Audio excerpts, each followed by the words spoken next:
Tassa bhagavato arahato samma sambuddhassa.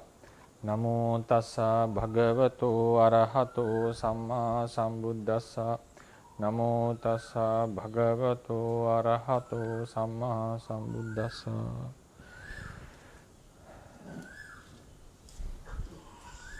Good morning, everyone. Today we'll continue from the place we stopped last week. If you remember, if I recall some of the information we discussed last week, at the moment we are discussing about the ultimate realities that are mentioned in the Theravada tradition. We gave a list. I think you still have the handout, and also so far we have explained some imperative traits or characteristics of the realities as advocated by the Theravada tradition. Then we came into the list of the realities. We are not going to explain them in detail because this series of lectures is about the ultimacy mainly, and we are just brushing up the list of realities. So we discussed. We know that there are three types of conditioned realities mentioned in the Theravada tradition. One is consciousness, and then the mental factors, and the corporeality. Corporeality means the matter, the reality. Sometimes we use the word corporeality. Corporeality means something which is known in the physical world, which belongs to the physical world. Then so far we discussed about the relationship between the mental factors and the consciousness. Mental factors are ultimately classified as into three groups.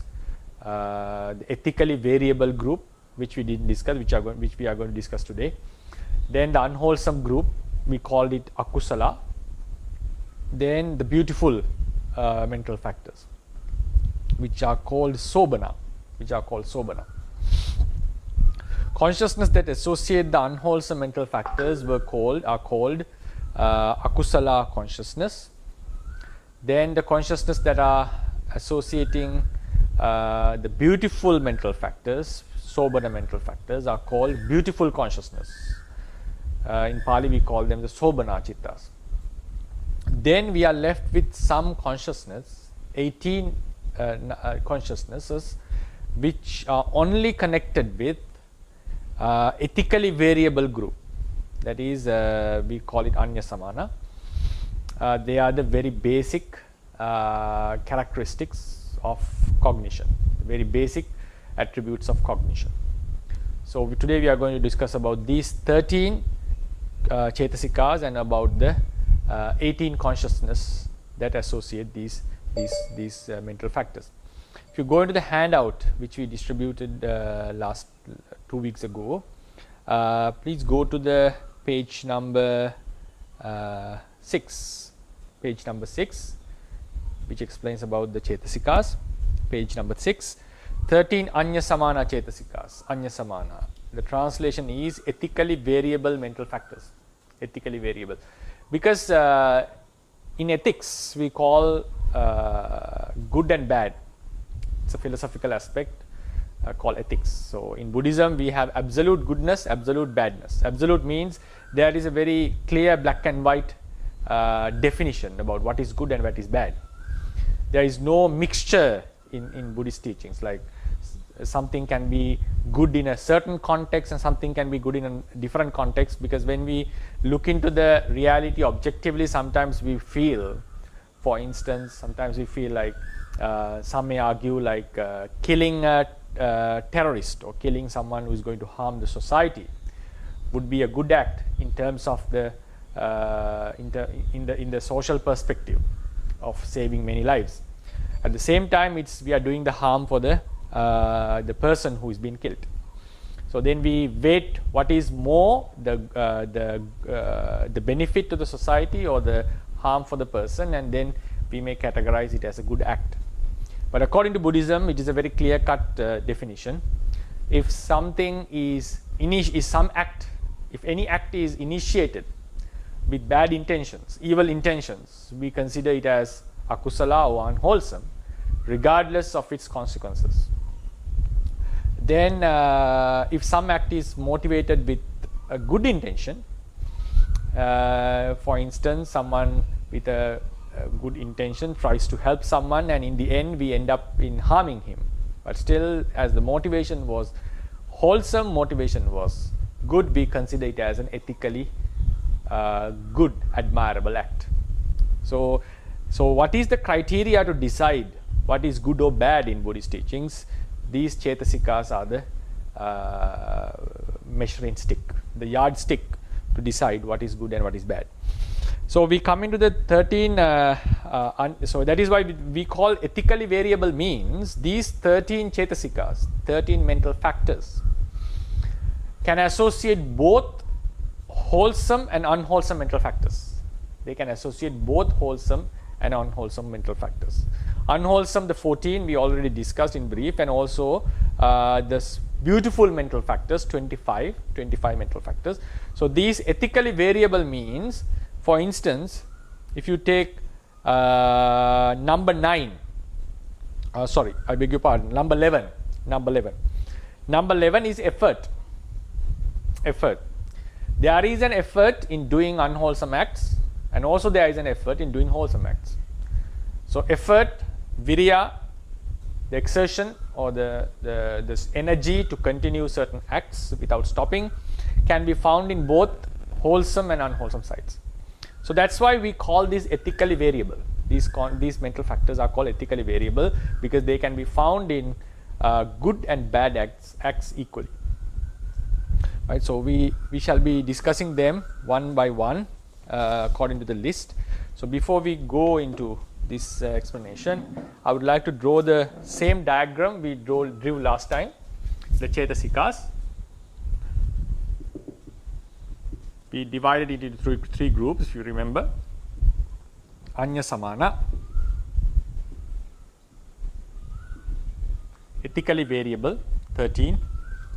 Then we have akusala, unwholesome,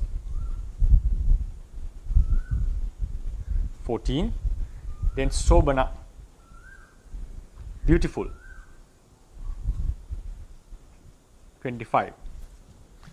Then we categorized the consciousness, chitta, into few groups. We divide it as kamavachara, belonging to the sensual realm. So it was, yeah.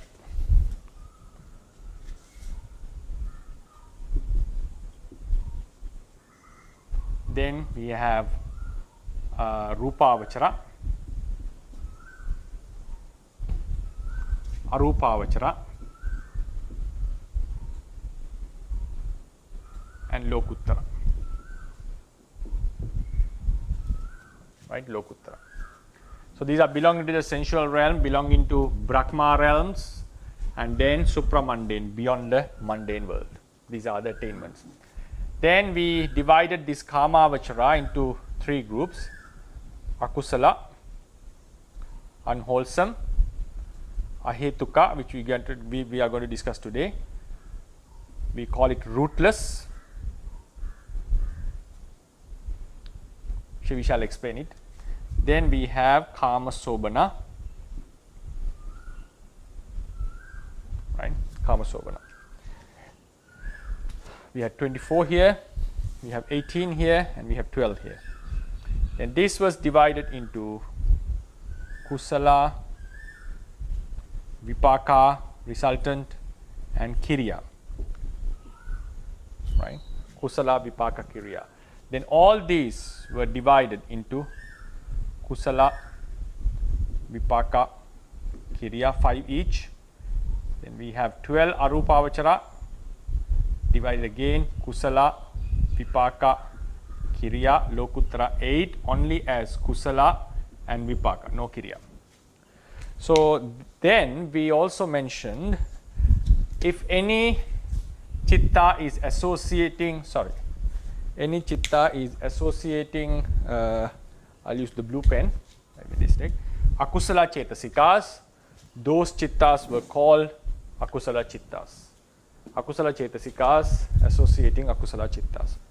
If any chitta associates sobana chetasikas, any of the sobana chetasikas, those chittas were called sobana, and it included all these rupa, arupa, lokuttara, and then out of the kama avachara group up to here, if you remember, here.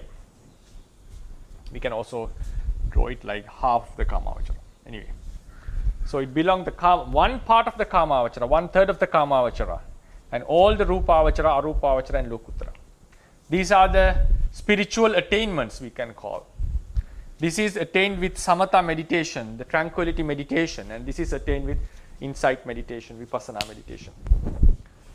And in the sensual realm, when we do wholesome deeds, when we are born in the whole in a sugati abode, blissful abode, and when the arahants do their acts, they have such thoughts. So these are all called sobana. Why they are called sobana? Because they associate sobana chetasikas. So if any chitta associates sobana chetasikas, they are called sobana chittas collectively. If any chitta associates akusala, unwholesome, they are called unwholesome consciousness. Akusala chittas. And also we mentioned these are the very basic traits of cognition. Each and every chitta should have at least some of these basic traits. So therefore, we also mention, even though we term this as akusala, it doesn't mean that these chittas only have the akusala chetasikas. They also contain anya samana chetasikas. Even the sobanas do contain anya samana chetasikas. Right? They do contain. But there are 18 chittas. There are 18 types of chittas which doesn't have neither have akusalas nor the sobanas. They only contain the anya samanas. They only contain anya samanas. Right? They only contain. So what we have to be careful is, if we say anya samana arises only in 18 ahetuka, it is an utterly wrong statement according to the Theravadians. Because anya samana arise in all sort of chittas.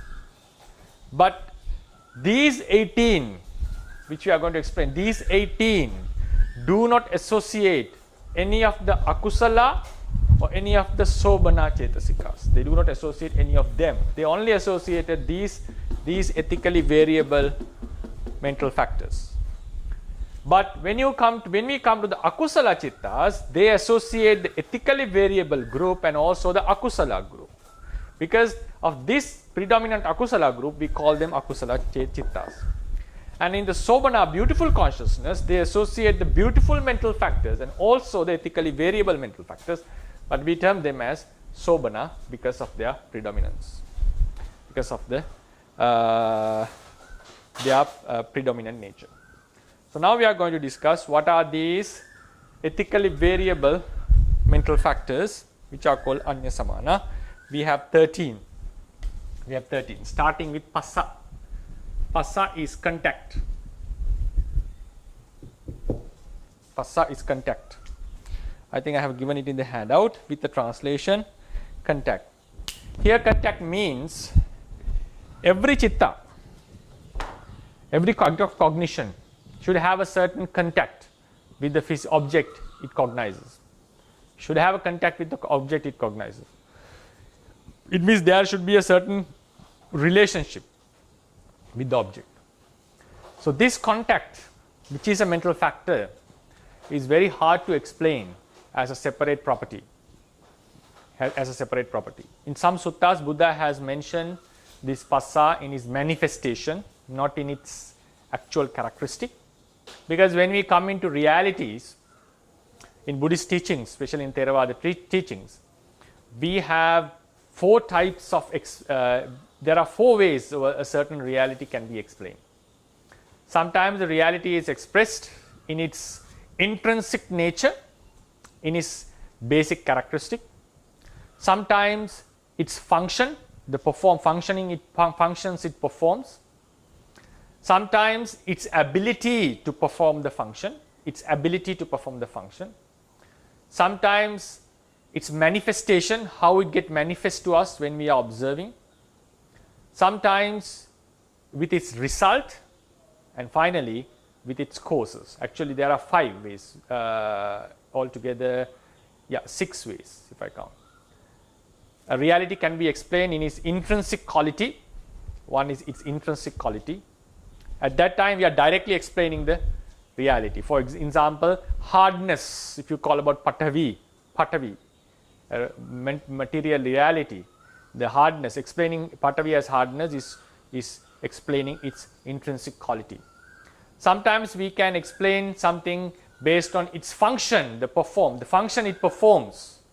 For instance, when we are talking about kusalas, we say it dispels the unwholesomeness, dispels the akusala, wholesomeness, dispels the akusala, unwholesomeness. That's its function. Sometimes its ability to do that function. Sometimes its manifestation, how it appears to a yogi who observes these ultimate realities.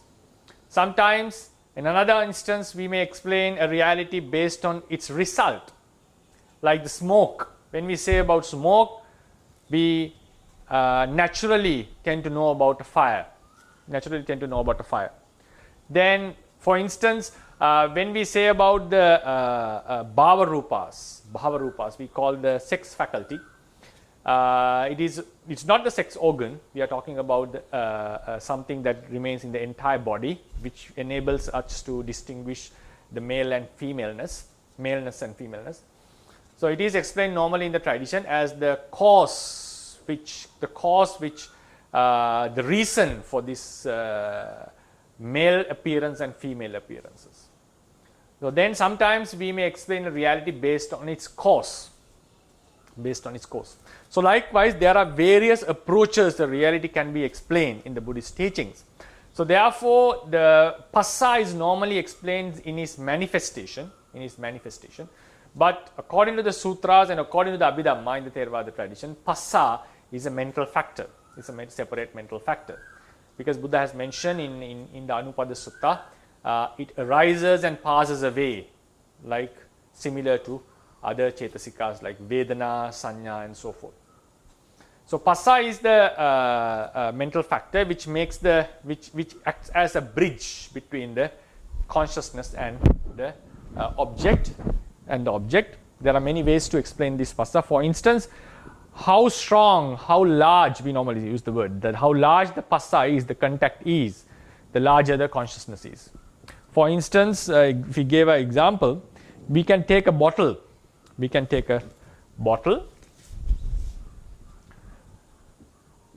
Sometimes we may focus on the entire bottle with our consciousness. Sometimes we may focus on the neck only. Sometimes the entire bottle. So while we focus on the neck, the upper part of the bottle, the head of the bottle, that time we normally say the contact of the consciousness is only this area. So passa makes a contact here, so that enables the consciousness to focus on this area. If the passa contacts the entire bottle, the consciousness is able to focus on the entire thing.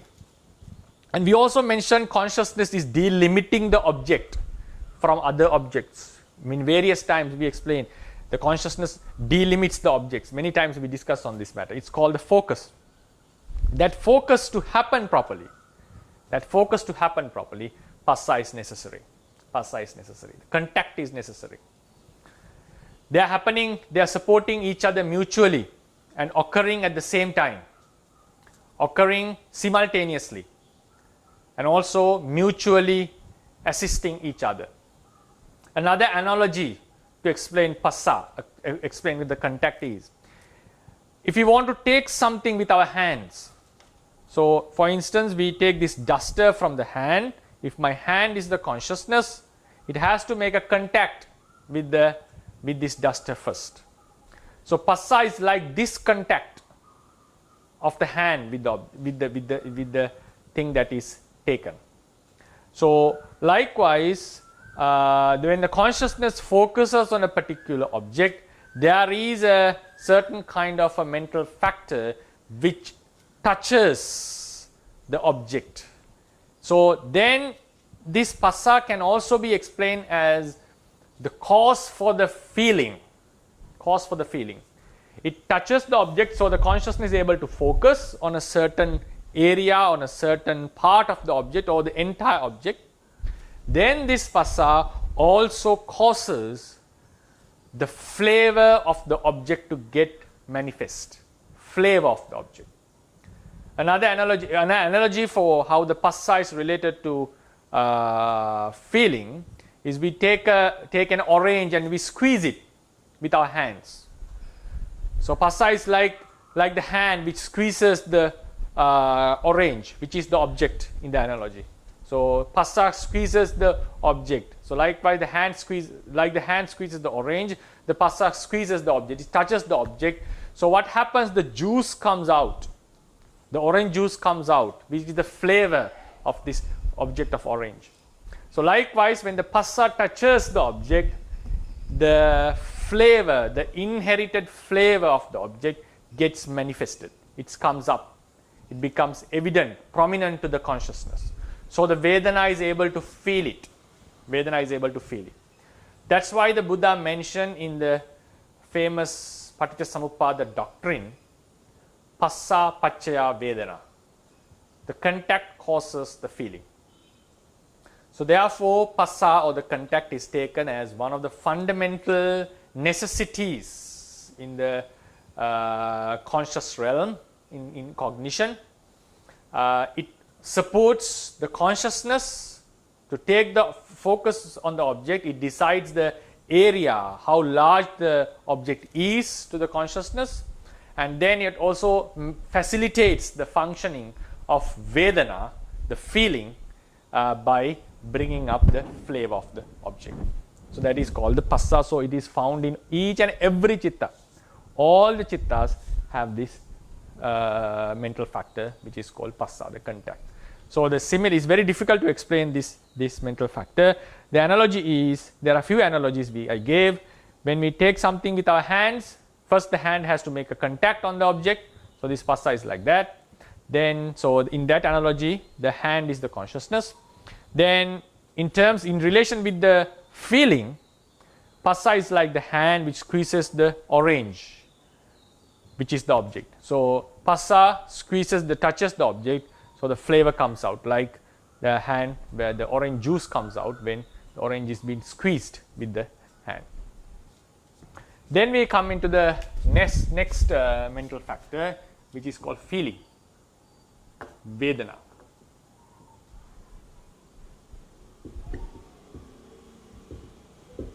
Vedana.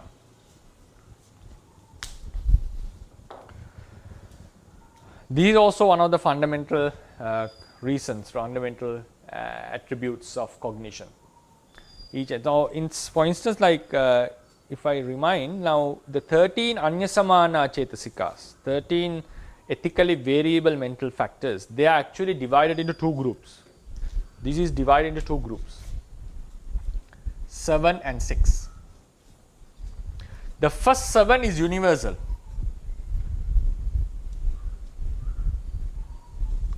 Universal means they are found in each and every consciousness of the Theravada tradition. These 7 can be found in each and every consciousness. So we can term them as the very basic attributes of cognition. Very basic attributes of cognition. Among them, now we have to add also the chitta, so it becomes 8. Chitta is the focus, which is the forerunner in this cognition, act of cognition. Then actually the focus cannot happen alone without at least these seven mental factors. So what these are the 7 mean? The first 7, passa, vedana, sanya, chetana, ekaggata, jivitendriya and manasikara. These are the 7. These 7 are universal mental factors. Can be found in all the whatever wholesome or unwholesome, it can be found in all types of consciousness. Now we come into the Vedana. Vedana is called the feeling. Vedana is the feeling. Feeling is explained like, now chitta focuses on an object. Chitta focus on the object. So what happens? The passa contacts the object. Passa contacts the object. So what happens? The thing is, now each and every object has its flavor. We call it, in Pali we call it arammana rasa. A flavor of the object. Each and every object has its flavor, inbuilt flavor. Because in philosophy, we have a branch called ethics and aesthetics. In the aesthetics, there are a branch of philosophers who consider that there is an objective beauty in the world. There is something called objective art. Some would call art is always subjective. It depends on the person.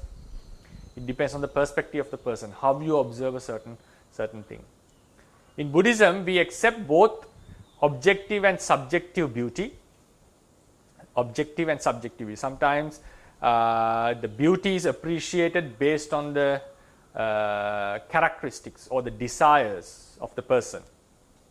Sometimes the object itself, the beauty or the ugliness or the good or bad qualities can be found in the object itself. Out of these two, Buddhism expresses about inbuilt quality called a beauty. Each and every object has this inbuilt quality. Sometimes our subjective influence, our cognition is influenced by our subjective or our how our mind is brought up. Our cultural habits, the social norms and so forth can greatly affect how we decide something as good or bad. Good or bad in the sense of beautiful or not beautiful, attractive or non-attractive.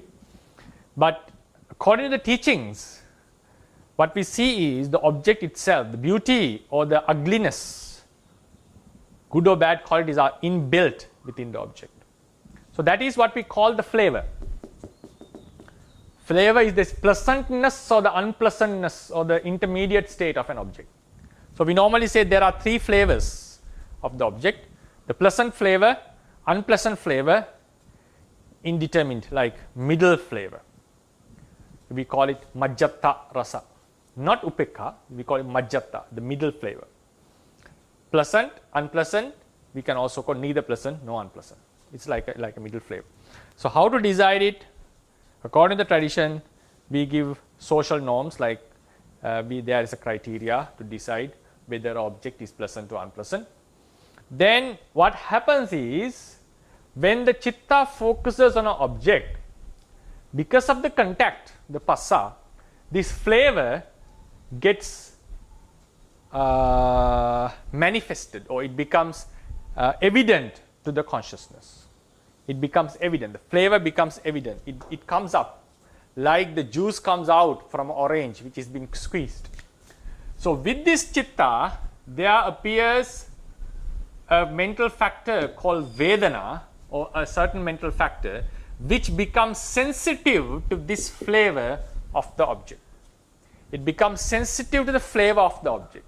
While the consciousness cognizes the object, Vedana, while cognizing, the focusing on because the main act is the focus. So we normally say all the mental factors in a one cognition has the same object. All the mental factors have the same object. That is the object of the chitta. What happens is, this Vedana becomes sensitive. I would use the word sensitive. While it cognizes the object with the chitta, it becomes sensitive to the flavor of the object. The main focus of the chitta is the object. The main sensitivity of the Vedana becomes, Vedana starts to feel the touch, the sense, the flavor of the object. So we call it the feeling. If the flavor is pleasant, we call it a pleasant feeling. If the flavor is unpleasant, we call it unpleasant feeling. If the flavor is middle, we call it indeterminate, low, or we can call equanimous feeling, like upekka feeling.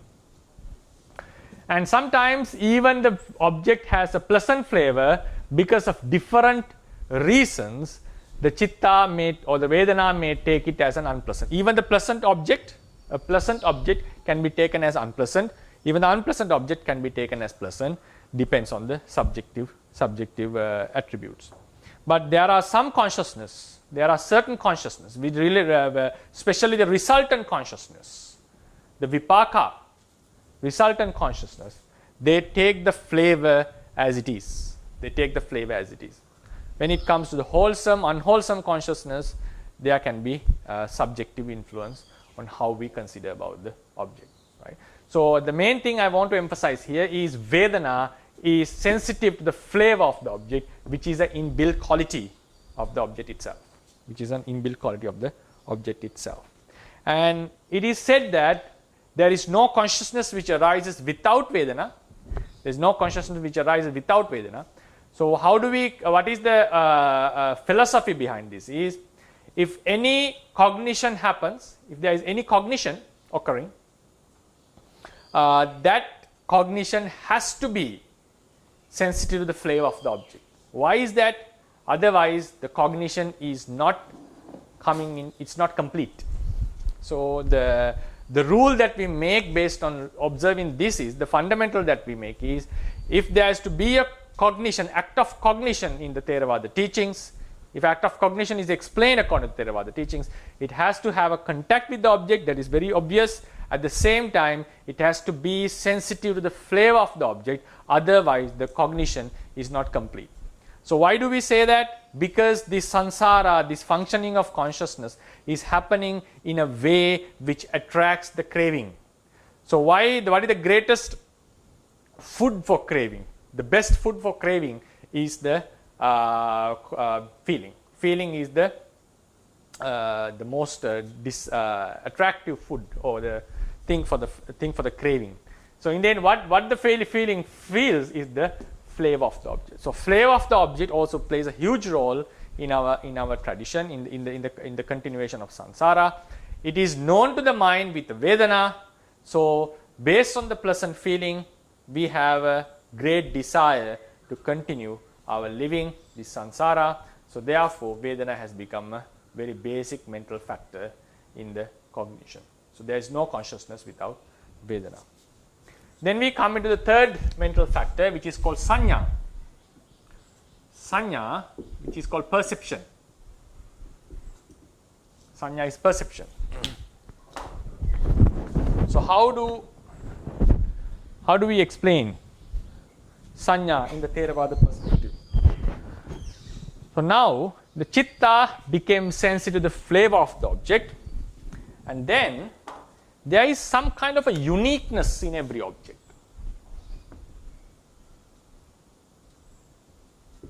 Uniqueness.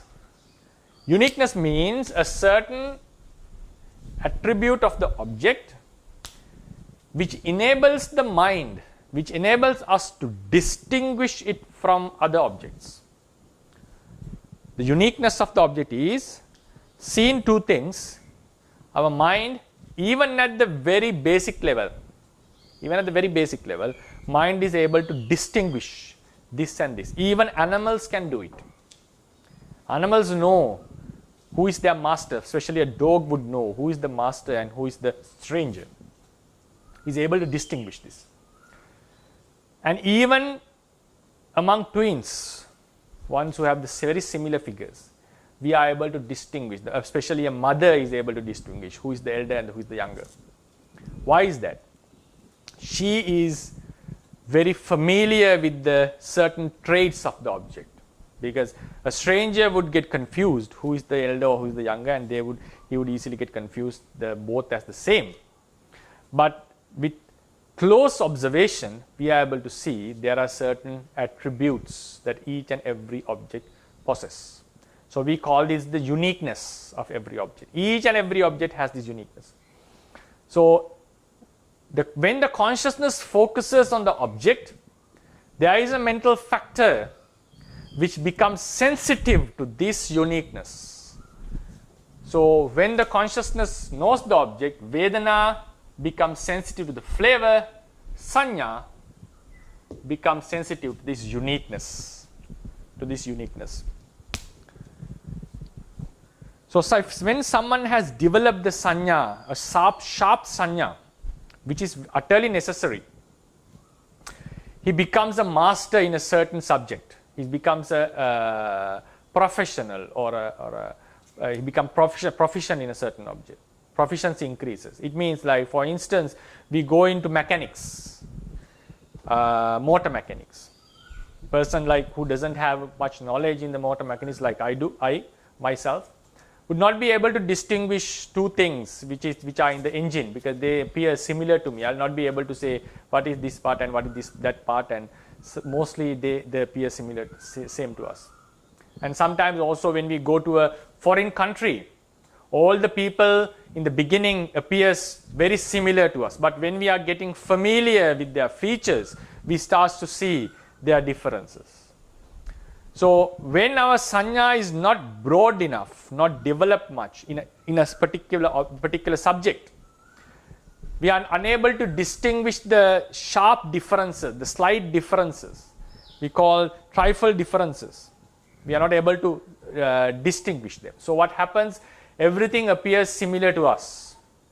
So that's why in a certain, when someone is explaining a certain subject in a very subtle or deep level, sometimes if we are not familiar with the subject, we are unable to see the differences what he is talking.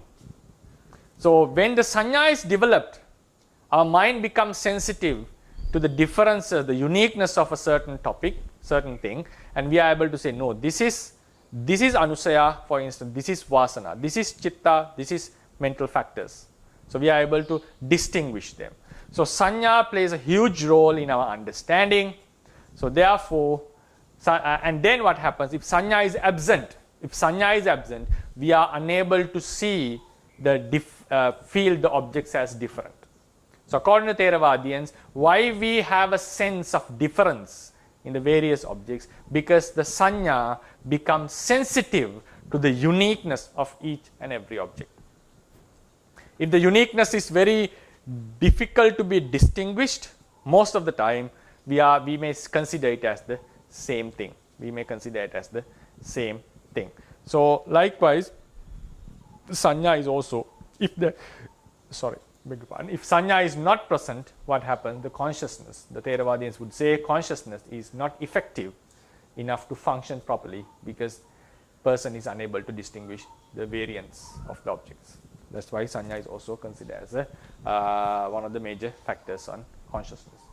So someone would say the sanya is something not related to our spirituality, but we can see when the Buddha wanted to explain about contemplations, he never mentioned about anicca panya, he mentioned about anicca sanya. So the commentaries explain that it is the contemplation based on the sanya. Sometimes the sanya can represent the other mental factors. In some occasions, sanya itself has been explained. So it means our contemplation of impermanent suffering and non-self should lead to the level of sanya. It should become something very natural to us, because that is when the sanya vipallasa, in the hallucinations, there is a level of sanya, a wrong hallucination can be removed. Only our contemplation of anicca, dukkha and anatta reaches to the level of sanya. It means it becomes something habitual to us. Then we are able to get rid of such hallucinations. And also plays a huge role in our practice. But it can be found in all the consciousness, wholesome or unwholesome, regardless of its group. Then we come to the fourth type of mental factor, chetana.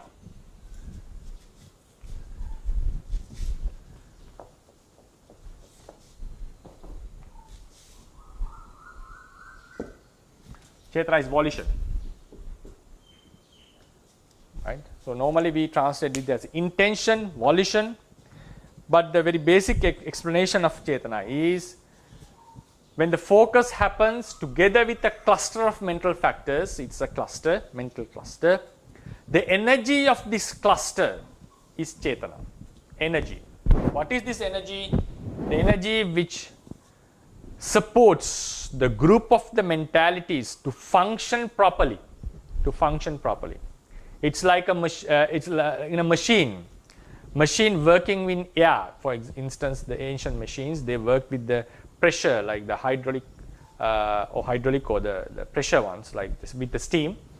So when the steam is the main fuel, because of the steam, all the parts of the machine starts to perform their function. So likewise, when the Chetana is, only when the Chetana is present, Chitta and the remaining Chetasikas able to perform their functions properly.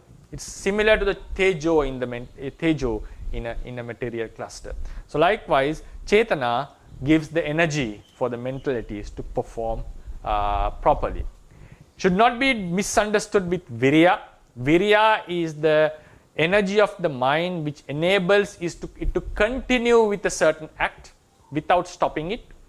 Chetana is the energy that is required for the entire mentalities to perform their functions properly, even at a one mind moment.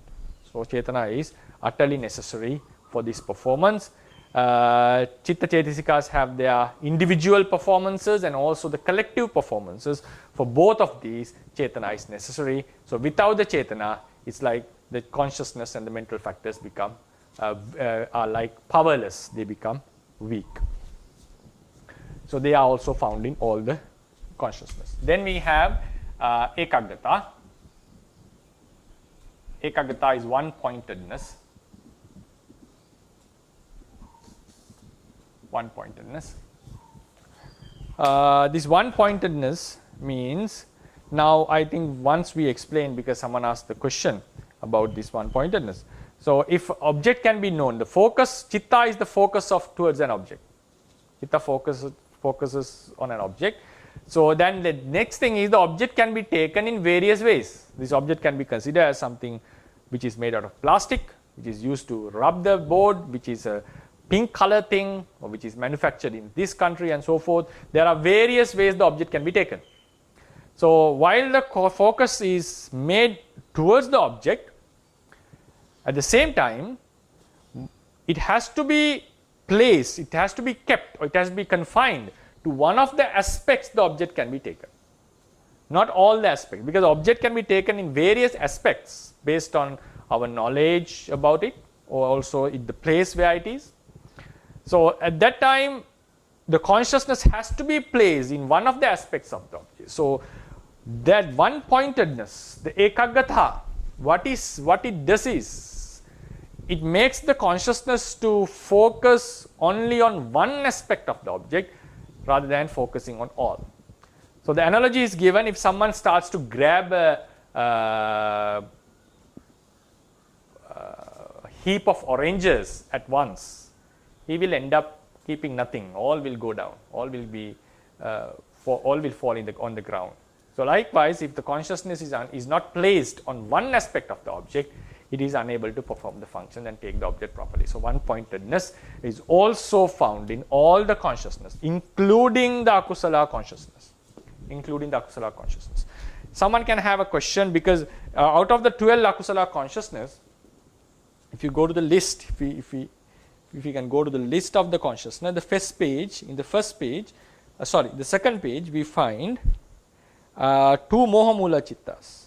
The two mohamula chittas, one is Uddacha Sampayutta. Uddacha Sampayutta means a consciousness associated with restlessness, strong restlessness.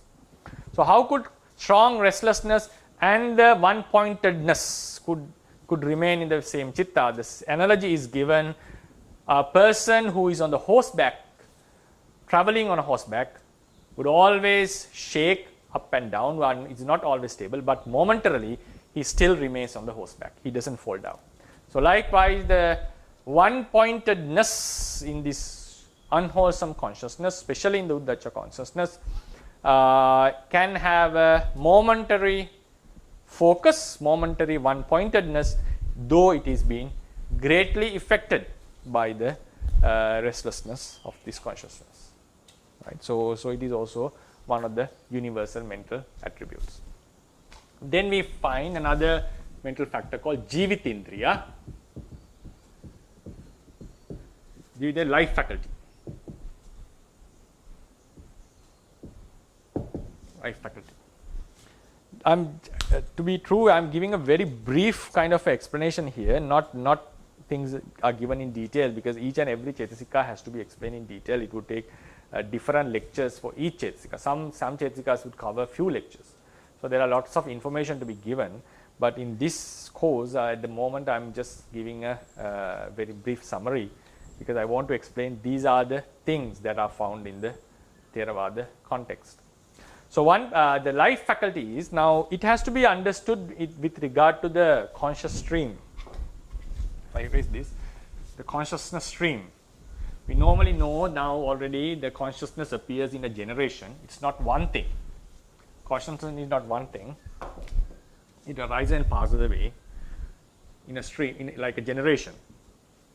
So Jivitindriya, what it does is, Jivitindriya appearing in a one consciousness strengthens the entire cluster. It strengthens the entire cluster. So what happens? This consciousness supports the following consciousness because of its conscious speed. We call it the Arammanaggahana Vega, the speed of the consciousness. We can call it like a momentum. So when this consciousness, the mental cluster, is being strengthened by this Jivitindriya, what happens is the stream, it is capable of producing a consciousness which is strong enough to maintain the generation. So likewise, each and every consciousness associates with the Jivitindriya. Function of Jivitindriya is to strengthen the mental cluster. So what happens? The generation keeps on going. It becomes always alive. It becomes active. Active in the sense of not in performance, active in the sense of being alive to continue. Keeps on continuing. Keeps on continuing.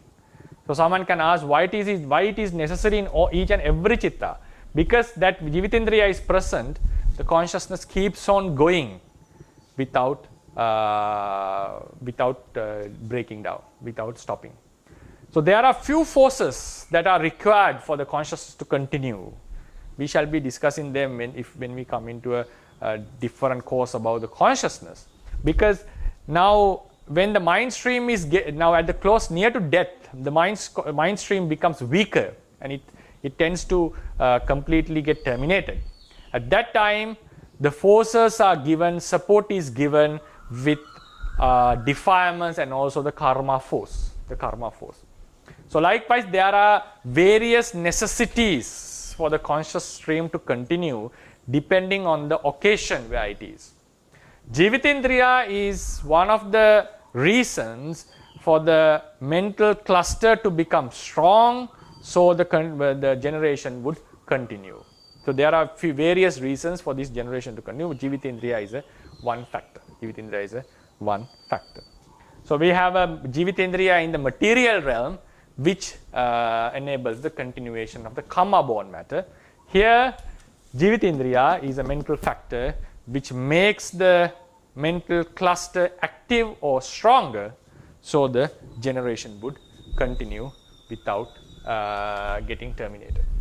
Then we have another mental state called Manasikara. We call it attention. Normally we translate it as attention. Attention doesn't mean that we pay attention towards some object. Here attention means each and every consciousness passes away as soon as it arises. Consciousness passes away as soon as it arises. But what happens? Another consciousness occurs. So this occurrence of the new consciousness is because of a certain mental factor which urges it to take a new object, take the object again. So when the consciousness has completely passed away, it repeatedly takes the similar, most of the cases it may take the same object if it is very close by, except in few cases. So it would take the same object. If we consider this as the Bhavanga Chitta, the same object is taken by the following Chitta. So why another new Chitta would occur taking that same object is because of a mental factor called Manasikara. It makes the mind it involves the mind, I can say. It involves the mind to take a new object. It makes the mind in in the act of cognition, act of knowing the object. So that is a certain urge towards taking the object again and again. The mind doesn't lose the object. It always have a connection with the objects because of this manasikara. And the next thing is the manasikara of the previous consciousness has a great effect to the following consciousness. Manasikara of the previous consciousness has a great effect to the following consciousness. So normally in the Paramatthadhammas it is explained, sometimes the bhavanga, manasikara of the bhavanga chitta is a great influence for our object to strike at the mind door. Actually the mind door to the consciousness to go towards the new object.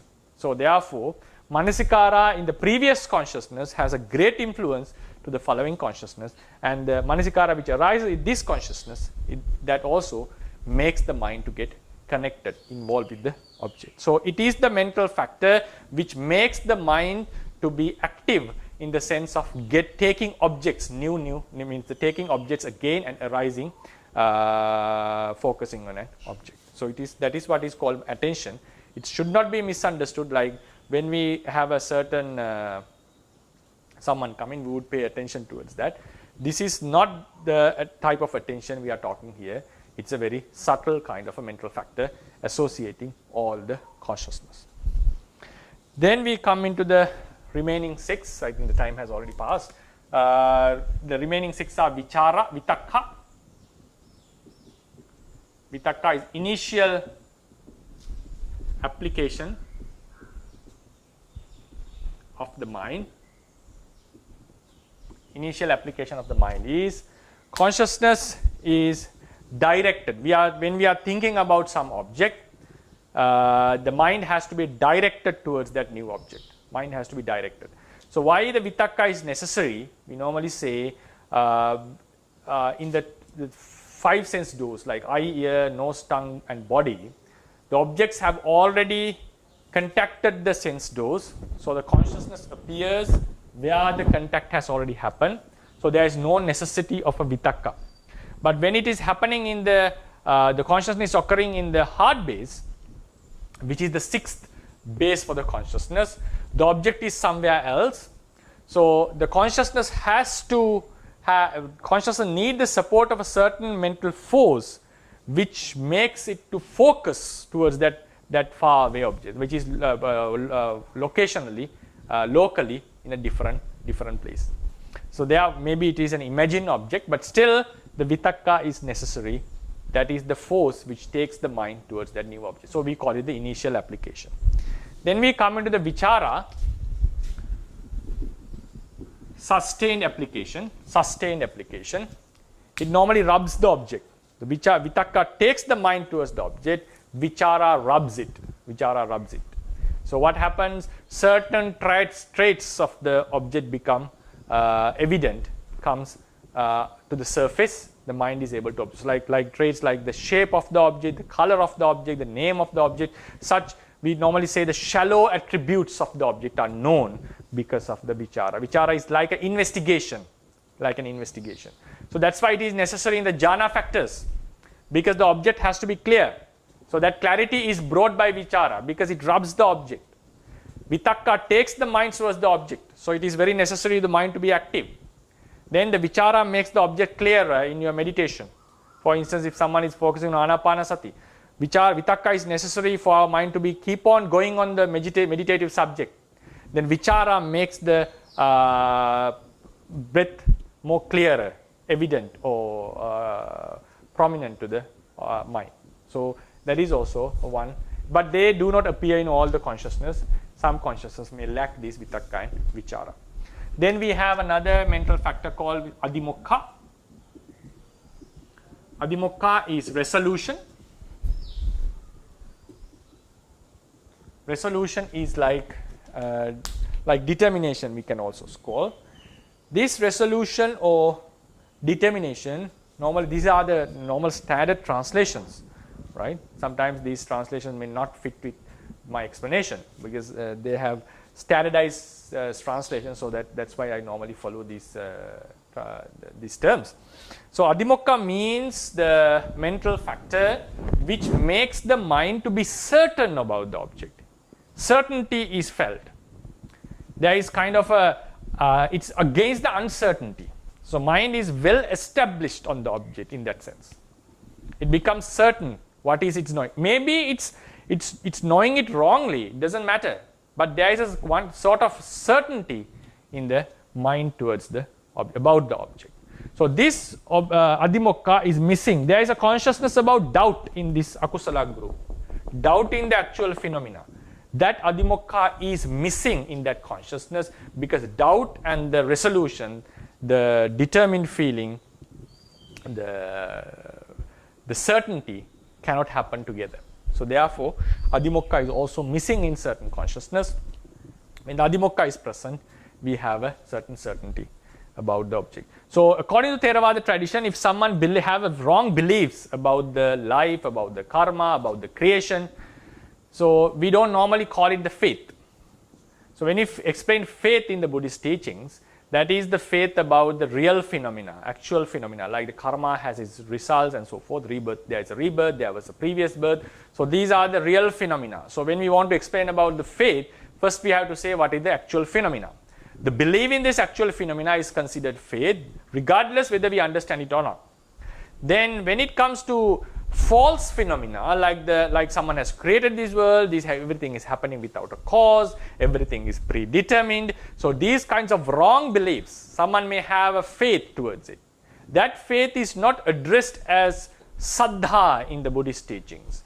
The faith, the certainty, acceptance of these such wrong phenomena happens with the adhimokha in the unwholesome consciousness. Adhimokha brings this faithfulness towards wrong phenomena. So that is also one aspect that we should know about adhimokha. Then we come into last three mental factors: virya, effort. Virya is effort. Virya is normally explained. It has to be explained with a generation of consciousness. When we are involved in doing a certain act, when we initiate doing a certain act, we may continue without stopping it.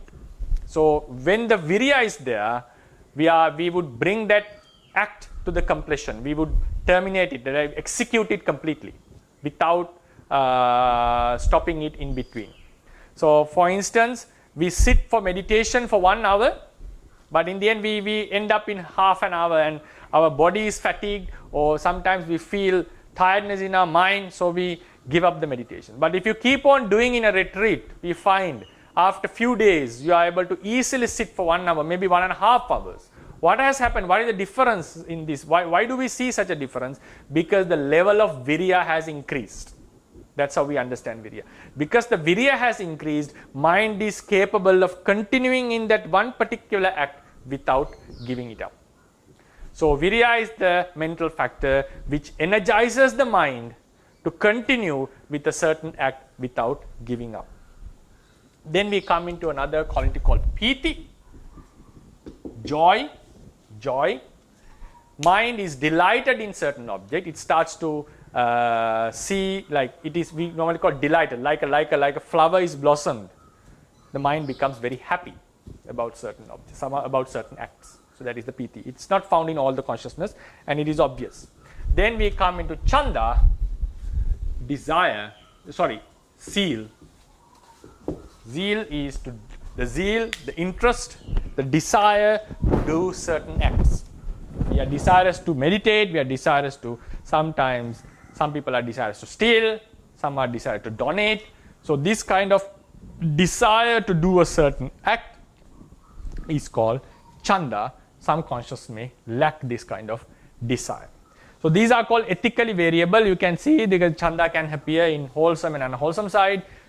Joy can appear in wholesome and unwholesome side. So these mental factors, the 13 mental factors which we discussed today, can be happen in both good and bad side. So to conclude, we go to the brief explanation about now these chittas, rootless consciousness, which only have these 13 mental factors associating. Actually, these 18 doesn't have one like chanda. We'll just ignore that part. If we go into the page number 2, we can see the ahetuka consciousness. I'll be explaining this consciousness briefly in one day. because now we have a rough idea about them. Don't worry, I'll be explaining them one after one by one in one day. Now this ahetuka consciousness means they are rootless. They are rootless. Rootless means they do not have lobha, dosa, moha, alobha, dosa, moha. They do not have greed, hatred, delusion, non-greed, non-delusion, non-hatred. So they are very weak. What are these consciousness? There are three groups: akusala vipaka, kusala vipaka, and kiriya. Right? So I shall explain them. I'm thinking to explain all the consciousness in next week, about a rough idea what these consciousness, what are their performances, and so forth. So these ruthless consciousness are chakku viññāna, the eye consciousness; upekka sota viññāna, ear consciousness; gana viññāna, the nose consciousness; tongue consciousness; juha viññāna, kaya viññāna is body consciousness; sampatichana, santirana, they perform certain functions of receiving and investigating. Right? So these are the consciousness. So these seeing, hearing, smelling, touching, and all these have the very basic attributes of cognition. They do not have any unwholesome or wholesome attributes. But seeing something, later on we can have unwholesome thoughts. That is a different consciousness. But the act of seeing is associated only with these basic traits only. So then we have kusala vipaka, also similar consciousness. Then we have three kiriyas.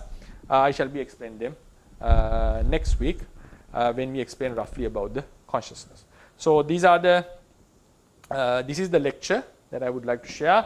Today we discuss about ethically variable 13 mental factors: passa, vedana, sanya, chetana, ekaggata, jivitendriya, manasikara, then vitakka, vichara, adimokka, virya, piti, and chanda. The ahetuka consciousness have only these ethically variable ones, but we have to keep in mind ethically variables can be found in kusala and akusala, sobana, and even also in ahetuka. Right? I hope you got some clarity about this. So next week I'll be explaining about now we explain about the mental factors incomplete, though it's very briefly. We covered all the mental factors. Now we shall cover next week about the consciousness. Now we know why something is called akusala, why something is called sobana, and why this group doesn't have any, this group only have the ethically variable factors. So now we are able to give a brief explanation about what the consciousness does and what is their, what are their attributes. Maybe it may take 2 days. Then we move on to rupa briefly. Then we continue with the remaining parts of the ultimacy about anupanna and so forth. Yeah. So I would like to open the forum for the Q&A session. Sadhu. Thank you, Bhante. Hello everyone. So just like the usual, if you have any questions, please put your question in the chat box and we'll read it out for you, or you can raise your hand and we'll unmute you. So Dr. Ryan, there were, I think we have 3 questions that were raised 2 weeks ago. I think you shared in the Viber group, right? So I think it's better to answer them first. Lynn has asked a question. Can Chitta choose not to focus on anything? Can Chitta choose not to focus on anything? The answer is no. According to the Theravada tradition, Chitta is always associated with, always focused on something. Is there a state of mind which there is no arammana? There is also, answer is no. Always Chitta has an arammana. Or focus on nothingness is an arammana. Yes, nothingness is a one object. According to Buddhism, nothingness is also an object. So then we have to understand what is nothingness. So to have an idea of nothingness, we should better go into the sutta called Chula Sunyata Sutta. I think I have the Chula Sunyata Sutta. It explains about in the Majjhima Nikaya, Buddha mentions about the emptiness. It says about the emptiness. So what he mentions is, this is the Chula Sunyata Sutta. Chula Sunyata. Yeah. Sorry, maybe it's a Chula.L. Sunyata. Right, Chula Sunyata Sutta. Right. For the Sri Lankan audience, this should be written in likewise.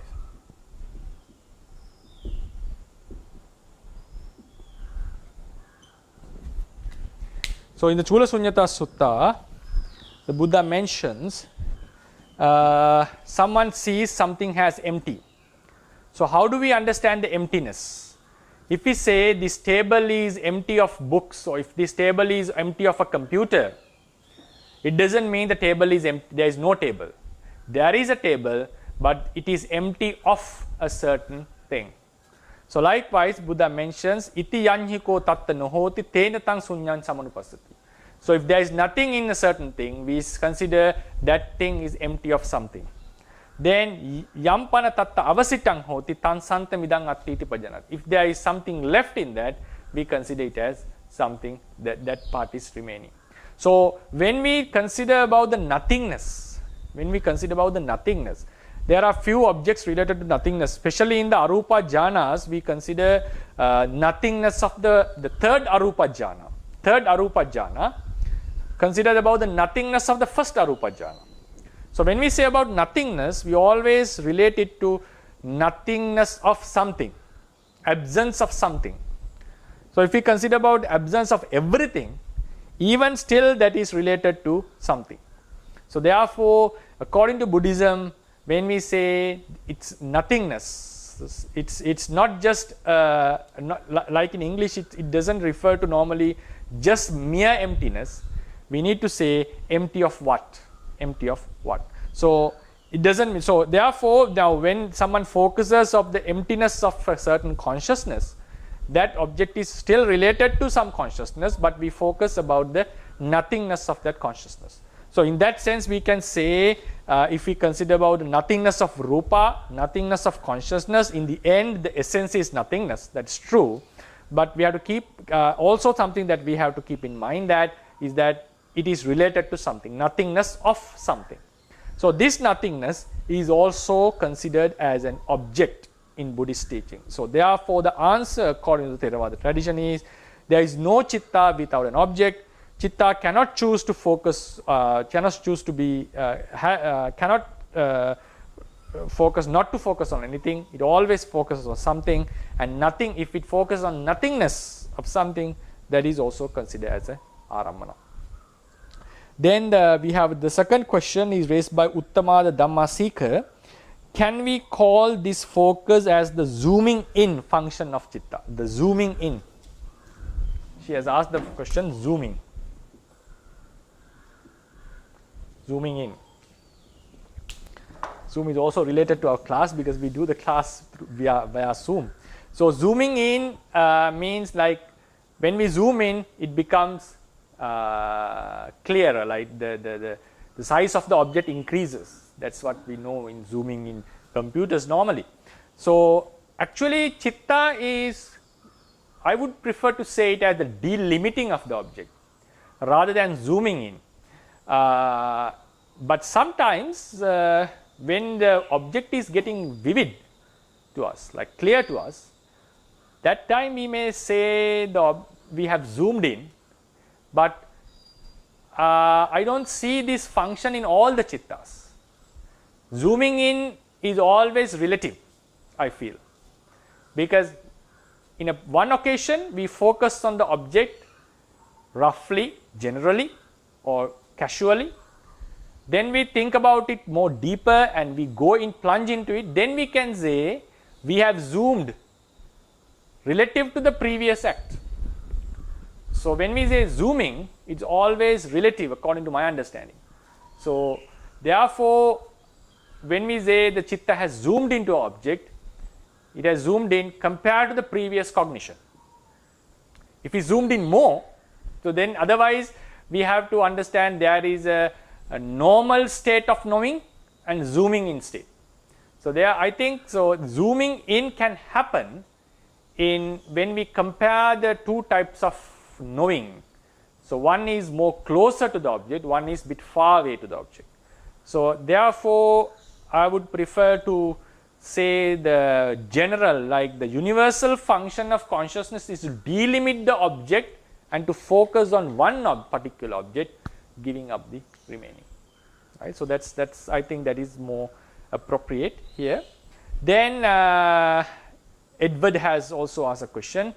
you explain Uddacca as restlessness, but when it comes to Mohamula type, Mohamula, we have 3 types of akusala consciousness. This restlessness cannot be taken as balloon on the flow. Can you explain the Uddacca at fetter state, please? So, Uddacca is normally said as a balloon because it doesn't remain in the one object, one particular spot, one particular object. It always changes the object. That is the normal function of Uddacca. So, it focuses on a certain object and then suddenly you go into another object. So, what is this? Then how do we understand the Uddacca in a one mental state, one mental cluster? Because Uddacca is explained as a balloon which touches one place and then touches a different place. So, it doesn't remain in the one location. So, function of Uddacca is it makes the mind unstable. It makes the mind unstable on the object. So, the grabbing, the cognition, holding of the object, it's not very firm. So, what happens as the consciousness is something which is in a flux, always arising, passing, and also it has a tendency to go into various objects. That is the nature of the consciousness. Naturally, it has a tendency to go into various objects. So, when the Uddacca makes it unstable, what happens? The next consciousness appears taking a different object. So, one consciousness always takes one object. So, there is a one pointedness there, but the Uddacca makes it weaker. The entire mental cluster becomes weak. So, in what sense? In the holding, the grabbing. So, it doesn't have a firm footing on the object. So, what happens? Because of this weakening, the next chitta, instead of taking the same chitta, it goes into the various chitta. So, we understand in practical life, how do we understand Uddacca? It is very difficult to understand Uddacca in its actual nature. We understand Uddacca by the changes of the object, quick changes of the object. So, that is how normally we would explain the Uddacca. So, I think maybe that's what he was asking, because it's not very the question is not for me, it's not very, I didn't get the real idea of the consciousness.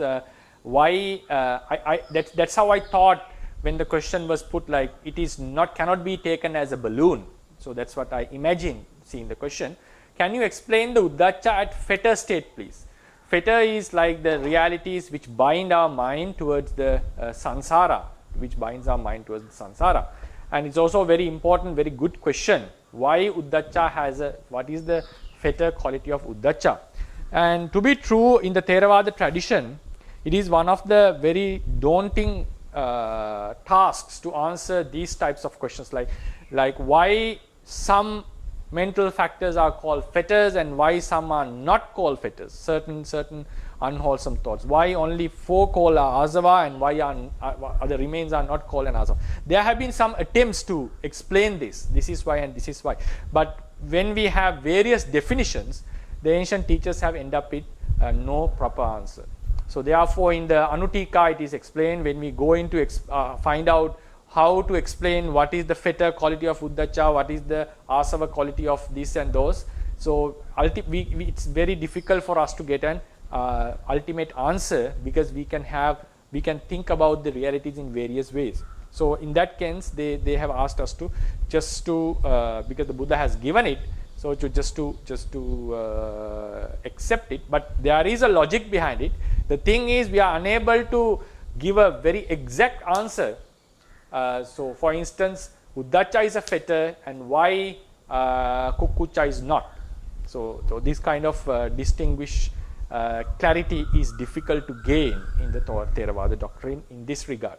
I have to be, if I say frankly. So, the fetter state of Uddacca, according to my understanding, fetters means the mental factors that doesn't let our mind to be freed from the samsara. So, when the Uddacca is present, we are unable to see the real truth of the samsara. So, we are unable to get rid of, eradicate the defilements. So, Uddacca is playing a huge role in obstructing us and not letting us to get into the liberation. So that's how I personally feel. Maybe some would have different opinions on that. Then here talked about the ditti and vichikicha. So because when we talked about akusala group, we had in the page number 6 we had ditti in the akusala group. Number 6 is ditti, and then number 14 is vichikicha. 14 is vichikicha. So the other fetter is silabbata paramasa. Silabbata paramasa. Where is silabbata paramasa hindin is this explanation. So actually silabbata paramasa falls into ditti. Silabbata paramasa is a one form of ditti. So when someone holds the wrong view that one can get liberated by practicing the bovine or cavine, cavine or bovine, like acting like a oxen or acting like dogs. So that is a wrong view. So silabbata paramasa falls into ditti in the ultimate sense. Vichikicha is the doubt. Sakkaya ditti is the wrong view about the self. So that is how the three fetters are explained. Yeah. Thank you for all your questions. I think I have answered the questions. So yes, Dr. Ryan, please go ahead. Thank you, Bhante. Sadhu, sadhu, sadhu. I have a question from related to the last lecture as well. So because the last lecture you gave the explanation on the Paramatthadhammas. Yes. You said that Paramatthadhammas is like the mental state that keeps the mind or prevent the minds from two extremes. Right? So the question is, so are these extremes confined only in the arena of wholesomeness, or I mean the arena of unwholesomeness, or wholesomeness as well? Because if we think about extremes, then what about the case of udana, right? Because we know that udana is the situation where the piti is too strong to be held back, right? And it spills in the form of words. So it's a kind of extreme as well. But I mean, we cannot say udana is unwholesome. Udana is definitely wholesome. So how are we going to explain that? That's a very good question. So because last time I explained tatra majjatata has the mental factor which keeps the mind apart from the two extremes. So this is what the explanation is given in Paramatthadhammas about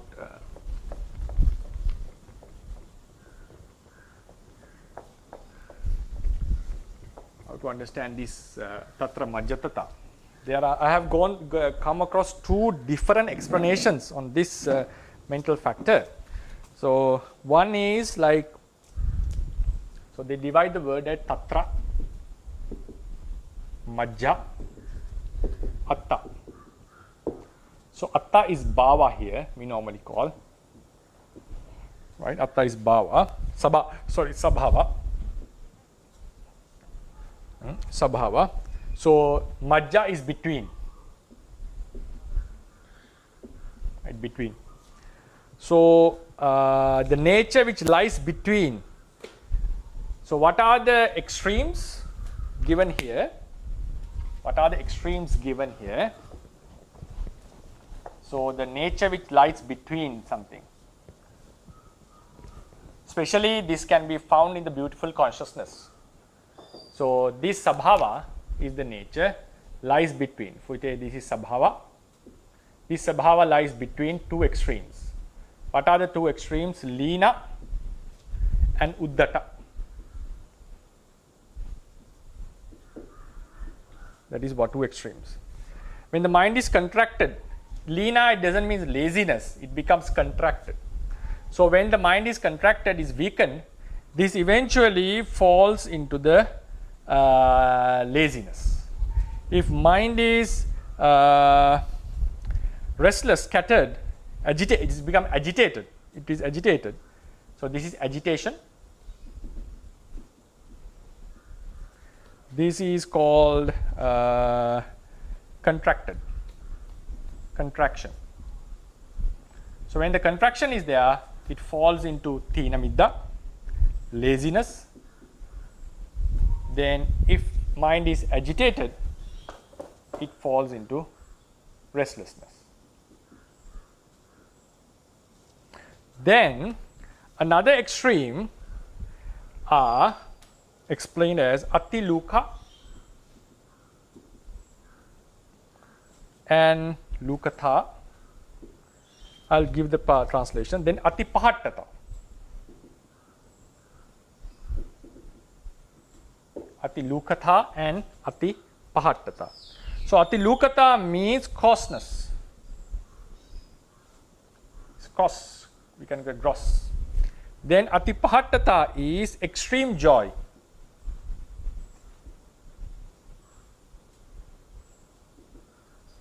Extreme joy.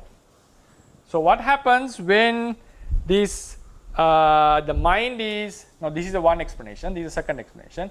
It becomes coarse. What happens? It falls into arati. Arati means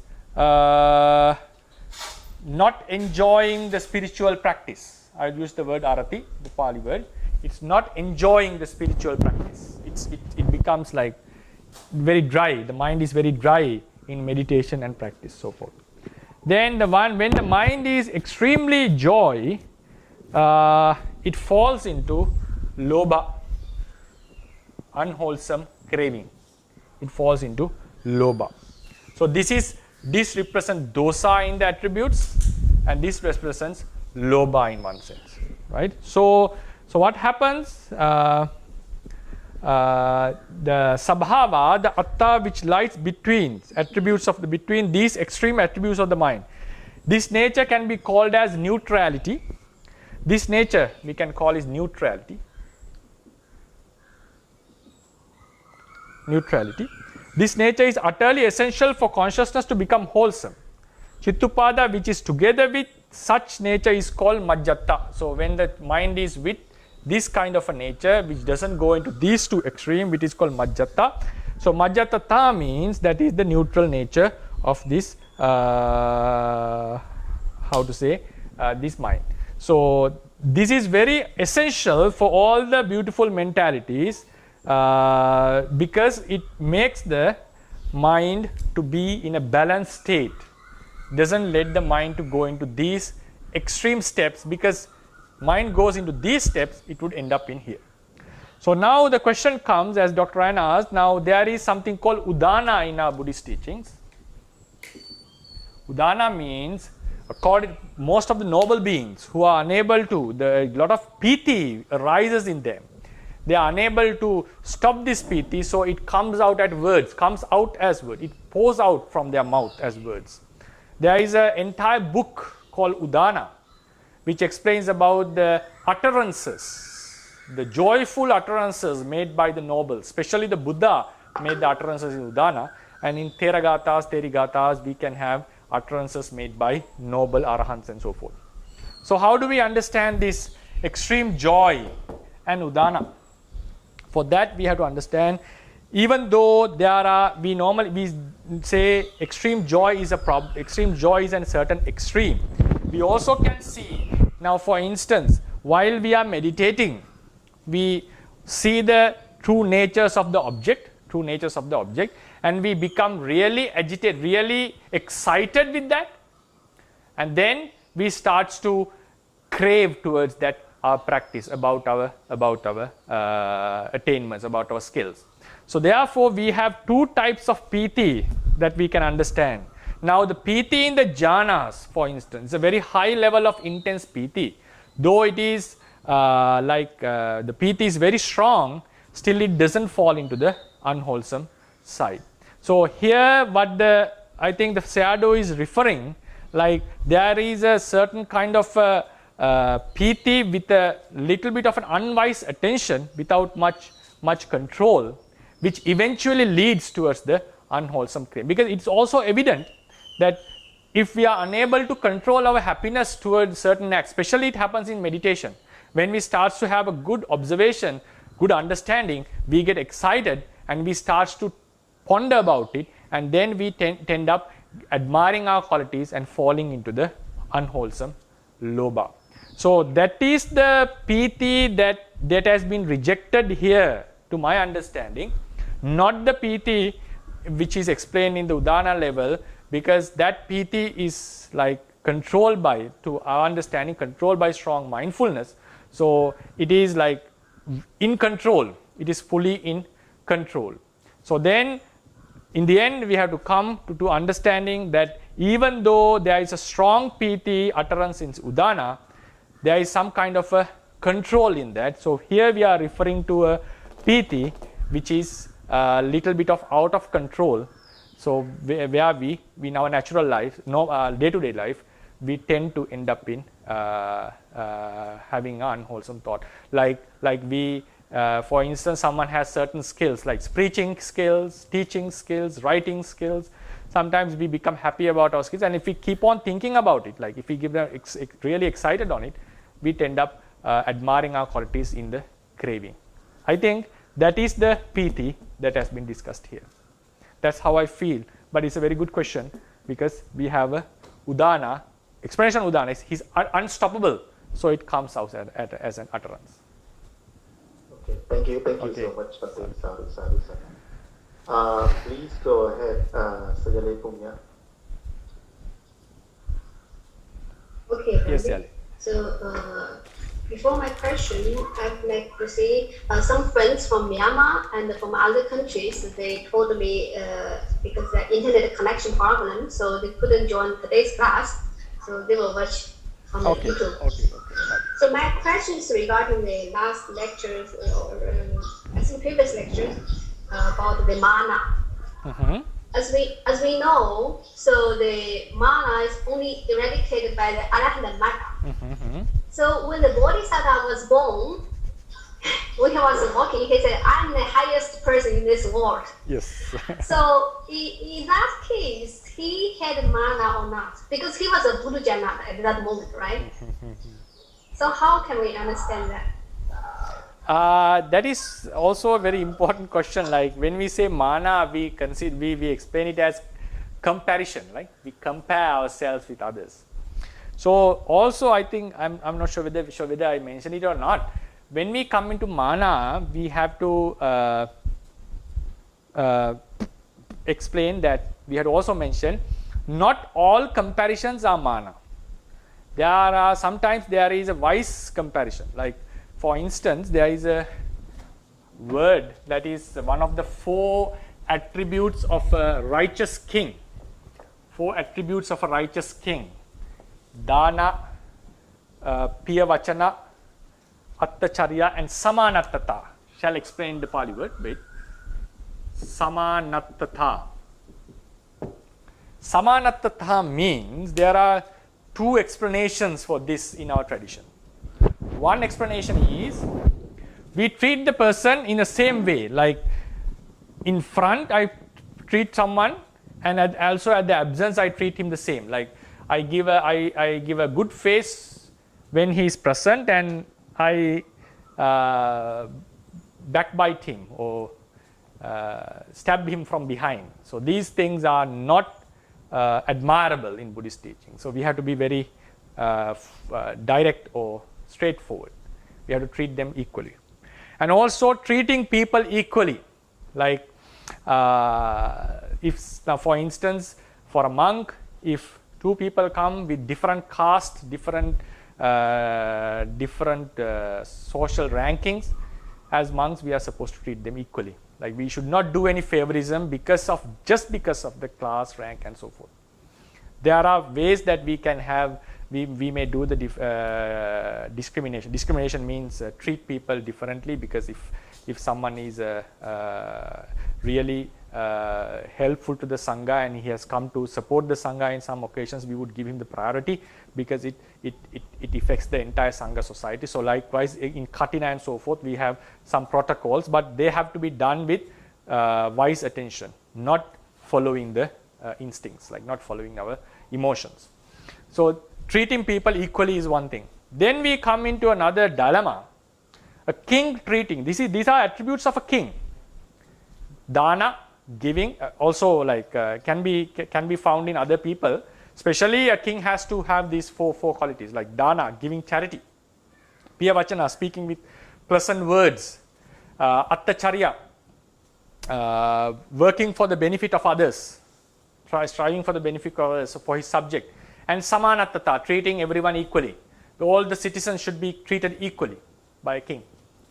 So then another attribute of samanattata, now even a king treating everyone equally, but surely he has to treat the ministers specially because they are important for the country, not because of their personality or something, because they are quite important to the country. And also they would treat the recluses, the religious people highly, because also they are venerated by the world, and also their presence in the country is helpful to maintain the peace and so forth. Right? Whether it's today happening or not is a different case.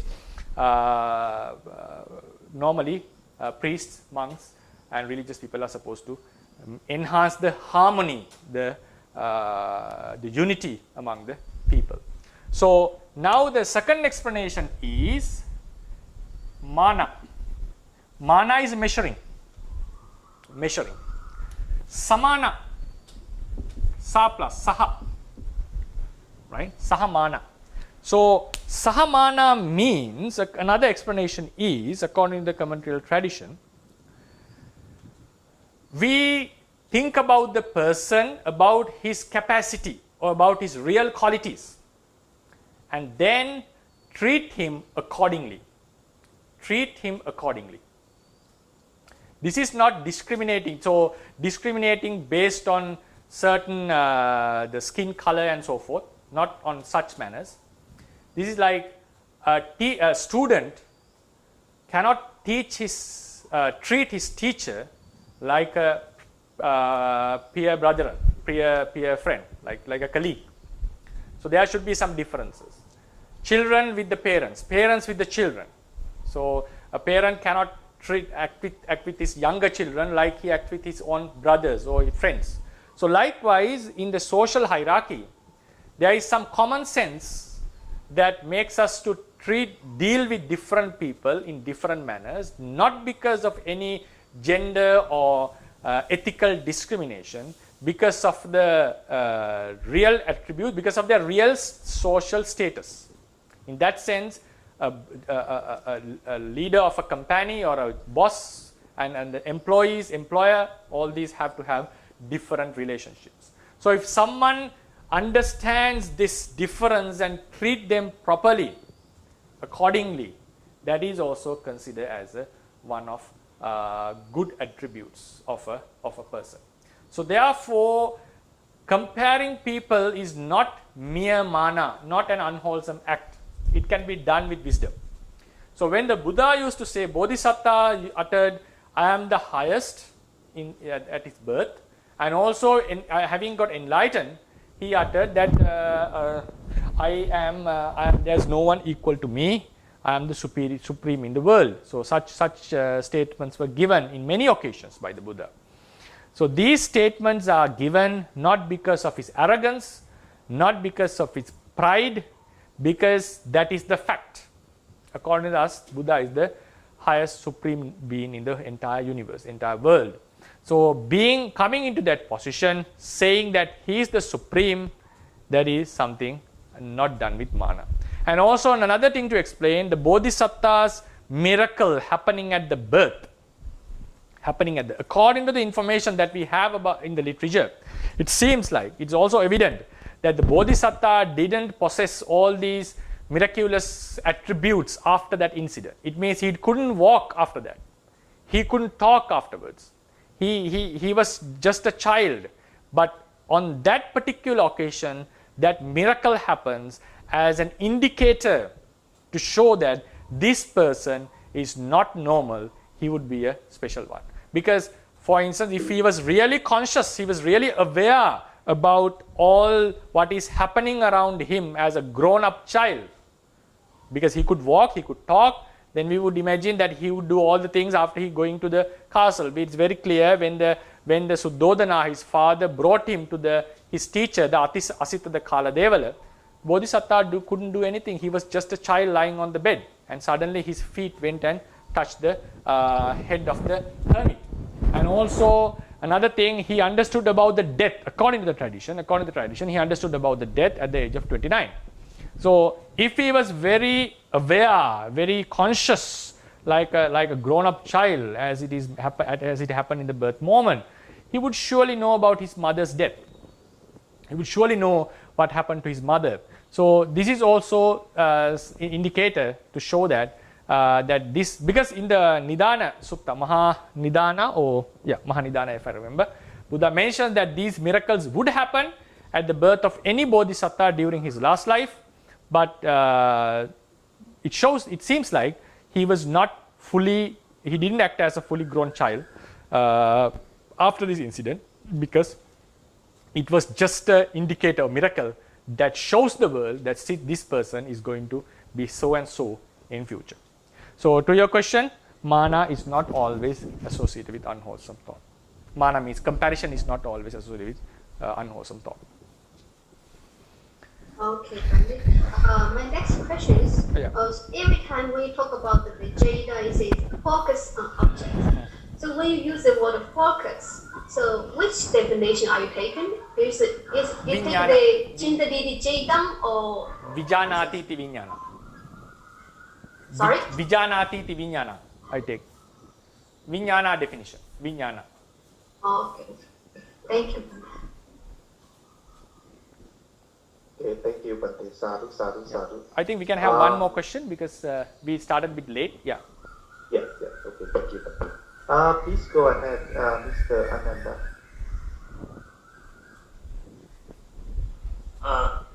Yes. Thank you, Bhante. Actually, I have 2-3 questions I'll ask from you. First, Bhante, now as that earlier question, Udana and Tanha, Chanda and Tanha, so what's the difference between Chanda and Loba? Like, these are kind of, like for example, if you are striving on attaining Nirvana, so one might say that, okay, you're creating Tanha there. So that's the first one. Yeah, it's also something very important to clarify, because Chanda and Tanha has very close attributes. Chanda is also a desire, Tanha is also a desire. So the the difference of Tanha is, it is attached to a certain particular object. The definition of Tanha is attached to a certain object. Definition of Chanda is the desire to do something. So if I write it here, attachment towards an object, Lobha. Attachment towards an object, Chanda, desire to do something, right? To do. This is towards an object. This is how the basic definition comes within the tradition. So now we can have counter questions on this. If someone does sexual misconduct, is it done with only Chanda or Lobha? Isn't the attachment desire to do an unwholesome act, isn't it activated with Lobha? Yes, surely there should be Lobha. How about Kama Chanda? Desire for sensual pleasures. Isn't the desire for sensual acts is not Lobha? So these kind of questions should obviously come when we have these two definitions. So now what we have to think is, there is a Chitta with Lobha and Chanda together. There is a Chitta only with Chanda. Right? Only with Chanda. Now, in the dosa mula, when we have hatred also, we have a certain desire to harm someone, to hit someone.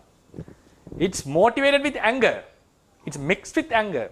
So according to the fundamentals, anger and lobha can never happen together. So such a desire, if we have such a drive to do such an act, that is obviously made by Chanda.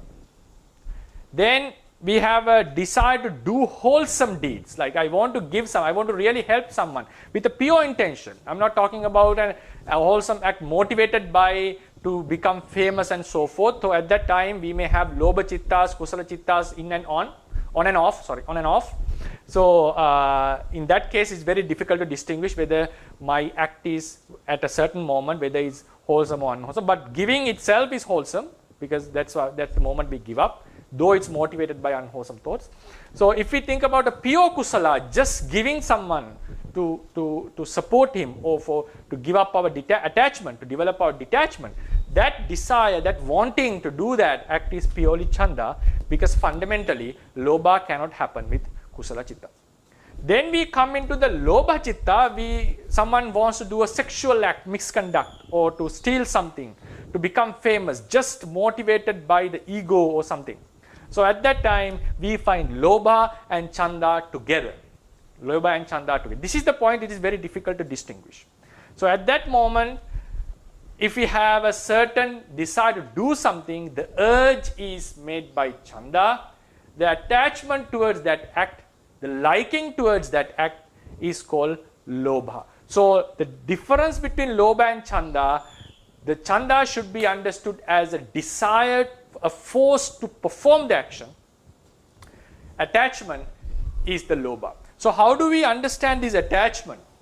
So the explanation given in the commentaries to understand the attachment is when we lose that object, when we lose that opportunity to do that act, if we really feel sorrow, if we really get devastated, it's not because like sometimes we have an opportunity to give dana and we miss it, then we may feel, I couldn't do it, so I missed an opportunity. Likewise, such thoughts may occur. That is obvious when we lose something important that was beneficial for us. But if we have real lobha towards a certain act, we start to miss that object. We start to miss doing that act. So that sorrow that we have losing something that we like, desire, or losing something which was beneficial have two types of emotional effects. So lobha should be understood. Lobha doesn't like the desired object for us to be apart from that desired object. So that's how we distinguish the lobha, that it doesn't tolerate, that's the explanation, it doesn't tolerate the separation from that object. Why is that? Because it is totally attached. The chanda is the force, the seal to do such acts. Then we come into a more complicated question. Now someone is desires to give dana, someone is desirous to become a Buddha, someone is desirous to become Aggasavaka. So normally we say that is made by kusala chanda without any lobha. There can be lobha, I'm not saying no. In some occasions, to become a Buddha even someone can has a lobha, because even towards nirvana we can have lobha in the conventional level. Nirvana is never object ultimately of lobha, but as a panyati, as a concept, we may have attachment towards nirvana, nothing to say about the Buddhahood, nothing to say about the Arahanthood. But it doesn't mean that all the desires to become a Buddha is motivated by lobha, because when someone wants to become Arahant, he wants to eradicate the defilement. So in most of the occasions, it is pure wholesome with a wholesome chanda desire. How do we understand that there is no wholesomeness? There is no unwholesomeness in most of the occasions. But I would not deny the fact that there can be lobha. Surely there can be lobha in some instances. Why? How do we explain that pure chanda was present? Because that chanda is capable of eradicating the lobha. That chanda was capable of eradicating the lobha. But then a question may come, tanham nisaya tanham pajahati. Based on tanha, sometimes we give up tanha.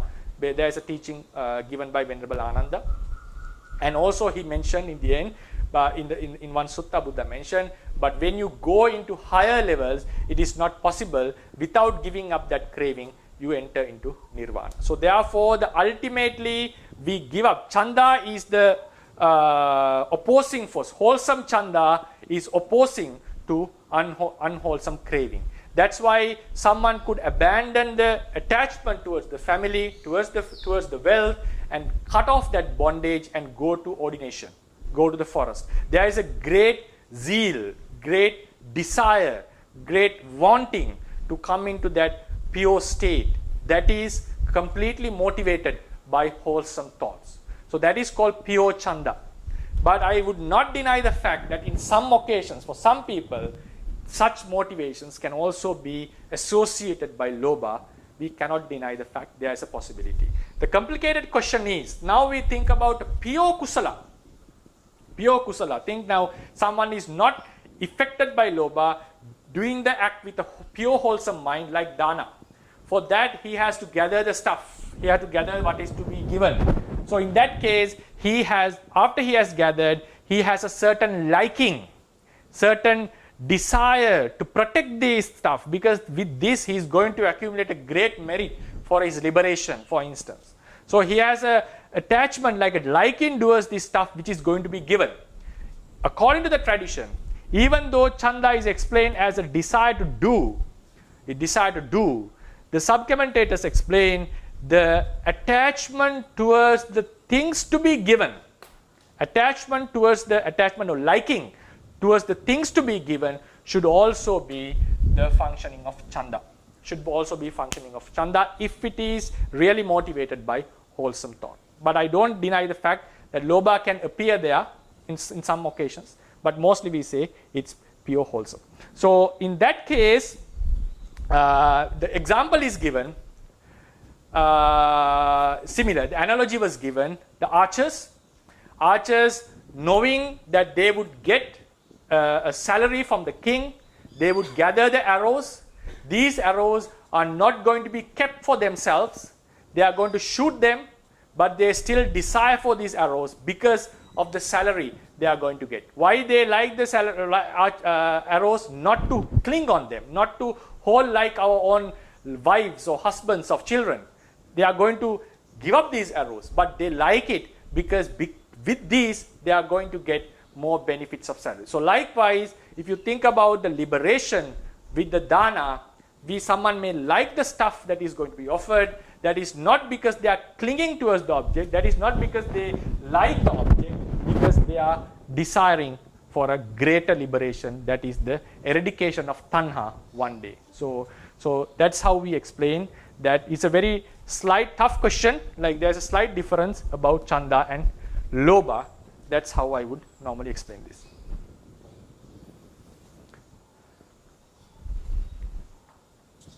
I hope it was clear. Yeah. So if you have any questions, yeah. Just one. So is it like you are desiring to letting go? Is that? I mean, yeah. Can we say like that? Desiring to letting go is chanda normally.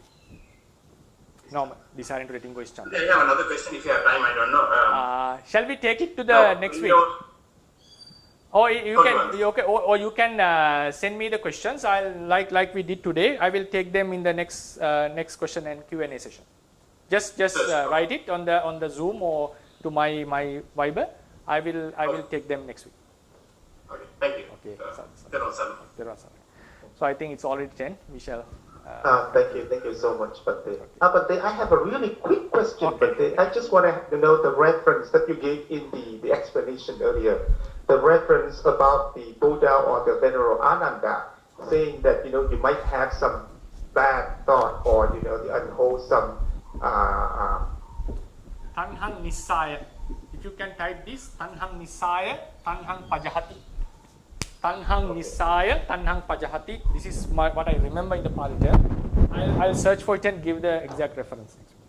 Okay, thank you so much. So we may call it a day, and all the wholesome deeds that we have accumulated, may this support us for our liberation and also for the prolongation of the Buddha Sasana. Buddha Sasanang Chirantithatu, Buddha Sasanang Chirantithatu, Buddha Sasanang Chirantithatu, Sadhu, Sadhu, Sadhu.